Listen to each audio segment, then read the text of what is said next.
This is Exploring Junji Ito, where we go through his series together and learn all about his stories. And this is No Longer Human.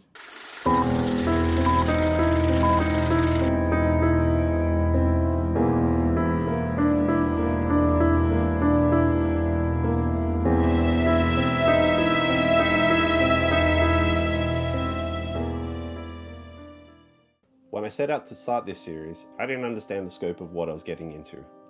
I want to start out by saying I haven't read the original works by Osamu Dazai, but over the course of doing this video, I've learned so much about it. This story was originally written by Osamu Dazai in early 1948, post-World War II. No Longer Human tells the tale of a troubled man from his childhood abuse and neglect to his eventual detachment from society. The book touches on themes that are quite heavy, including mental illness, depression, anxiety, PTSD, and suicide, as well as other forms of abuse including drug, sexual, and domestic abuse. Now, if you're sensitive to vicarious trauma or have PTSD from any of the previously mentioned, I probably wouldn't recommend this read. This book is widely considered to be a semi-autobiographical work and suicide letter, as Osamu Dazai would later take his life alongside his mistress. On June 13th, Dazai and Tomi Yamazaki drowned themselves in the rain-swollen Tamagawa Canal near their house. Their bodies would not be discovered for another 6 days on the 19th, which would have been his 39th birthday. Now, there's a theory that he was actually murdered and did not wish to die that day, but that is a story for another day. Now, Nikki has not read the book, and maybe you guys have and maybe you guys haven't, but now that you've been brought up to speed on the backstory, the book starts out with two characters sitting in the rain alongside the Tamagawa Canal, drinking whiskey. The female character ties herself to the male character before they both start sliding into the canal. The male character is seemingly desperate trying to survive as he's clawing at the grass, falling into the water, taking his last breath and accepting his fate. Chain 1. Yozo Oba. Mine has been a life of shame. You start from right to left. Let you go this opposite that you'd normally read. Nikki, in a few words, describe the first chapter, what you've read. Sad. Yozo seems to be a kid who just can't understand human beings and can't understand how they kind of feign happiness throughout their whole life, whereas he seems to be a kid that's quite kind of distanced from human society and doesn't really understand them as a whole, thinks they're kind of faking it. Yeah. Okay. Does that make sense? Yeah. Oba describes himself as having 10 burdens, right? Or 10 misfortunes. These 10 misfortunes, he claims that having even one of them would cause someone else to become a murderer or a lunatic or anything, right? So over the course of the entire book, you get introduced to all of them. But I think in this first chapter, a lot of the foundation is sort of laid. This is where his troubles come from. They all stem from sort of this first chapter. So Oba finds it hard to connect with people. And why I think that is because he's holding this really strong embarrassment and trauma that he's experienced with his maid and servant. This may have gone on for a long time. The book only sort of describes it briefly. So in this chapter, you also see that Oba finds a way of masking the pain and trauma he has with humor or clowning. What I find about that, what's interesting is you see that a lot of times in real life cases of trauma victims and children cases where kids experience this trauma and they feel isolated from the world. They don't know what to do, who to talk to, who to trust, so they just bottle it in. And it's not till later in life when they're in their early 20s, 30s, that they start to come light and talk about it.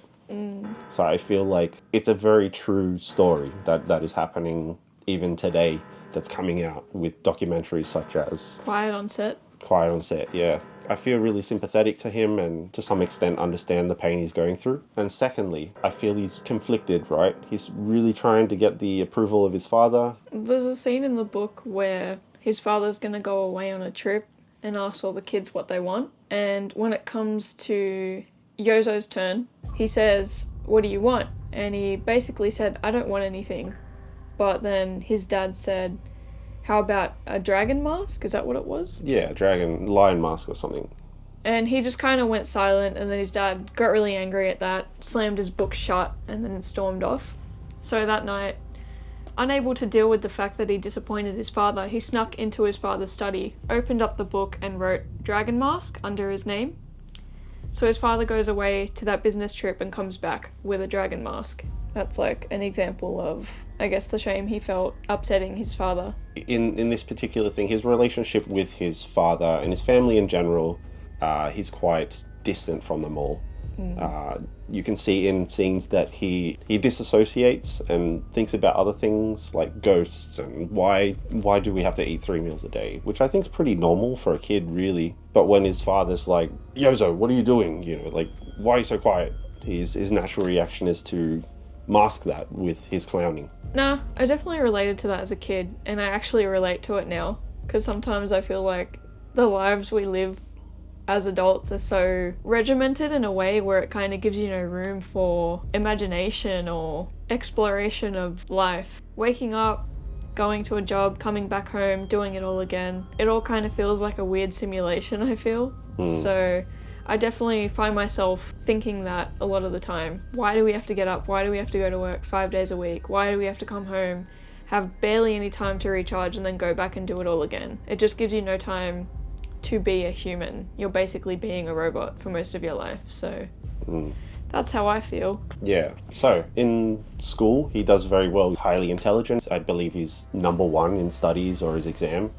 My interpretation is that he doesn't like being the center of attention in that sense, and a way of deflecting that is to be the funny guy, and I think he describes himself as a mischievous imp. Later, he gets into high school, perfects his art of being a mischievous imp, and he's introduced to a character from that school who's not very athletic, not very good looking. He's not respected at all amongst his peers. He's kind of what Yozo achieves to be, someone who's not respected. Yeah. So Oba introduces us to the character Takeichi and describes him of having no redeemable features. In the book, he kind of looks like fish-like, or he's got bulbous eyes. Very bizarre looking character. And this character was also victim to bullying throughout school. Vicious bullying, really. Tormented constantly. This kid wouldn't join in school activities or anything like that. He'd just sit to the side and observe what's going on. The quiet people tend to always be the most observant and the smartest in terms of their surroundings, so I knew he was going to play a vital part to the role somehow, but I didn't expect it to be how it happened. During gym class, Oba was doing a typical clowning session where he's trying to make the whole class laugh, and Takeichi, sitting off to the side, just observing like he normally does, notices something about Yozo and decides to approach him and let him know that his stunt was pulled on purpose. To most people, I feel like that's not a big deal, but to Yozo, it's essentially as if he's been stripped naked. Yeah, the end of the world. His mask has been pulled off his face, and then everyone can see him for what he truly is, broken on the inside.